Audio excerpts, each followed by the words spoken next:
आखिर क्यों अली खामेनी के बेटे को लेकर अमेरिका और इजराइल अचानक बैकफुट पर नजर आ रहे हैं? ईरान के नए सुप्रीम लीडर ने नेतन्याहू को लेकर एक बड़ा ऑर्डर जारी किया है।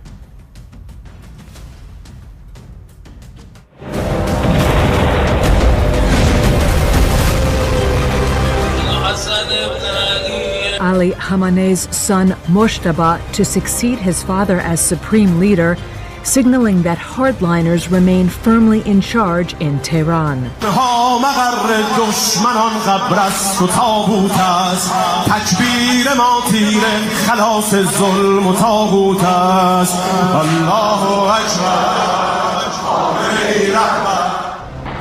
जिस दिन ईरान का नया लीडर चुना गया, उसी दिन इजराइल पर दाग दी सबसे खतरनाक मिसाइल। जिस वक्त ईरान में नए सर्वोच्च नेता का ऐलान हो रहा था, उसी वक्त तेल अवीव और हाइफा पर ईरान कयामत बरसा रहा था। ईरान में मुस्तफा खामनेई का ऐलान इजराइल और अमेरिका के खिलाफ बहुत बड़ी चुनौती बनकर आया है, क्योंकि ईरान को सरेंडर कराने वाला युद्ध अब इजराइल को तबाह करने की तरफ बढ़ चुका है। दुनिया ने तेहरान को जलते हुए देखा है, लेकिन मुस्तफा खामनेई के नाम का ऐलान खाड़ी में जलते हुए अमेरिकी अड्डे और तेल अवीव में गिरती हुई ईरानी मिसाइलों को और खतरनाक बनाने जा रहा है।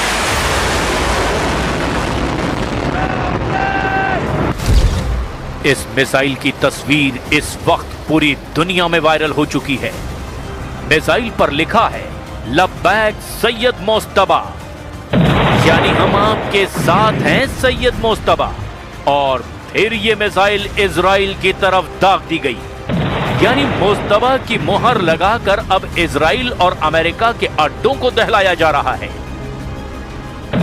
और अब ईरान के रिवॉल्यूशनरी गार्ड्स को अपनी सबसे खतरनाक मिसाइलों को लॉन्च करने का ऑर्डर मिल चुका है। ईरान के युद्ध को एक तरफा बनाने की कोशिश डोनाल्ड ट्रंप और नेतन्याहू को बैकफायर कर चुकी है। इस वक्त ईरान युद्ध को कंट्रोल करते हुए नजर आ रहा है।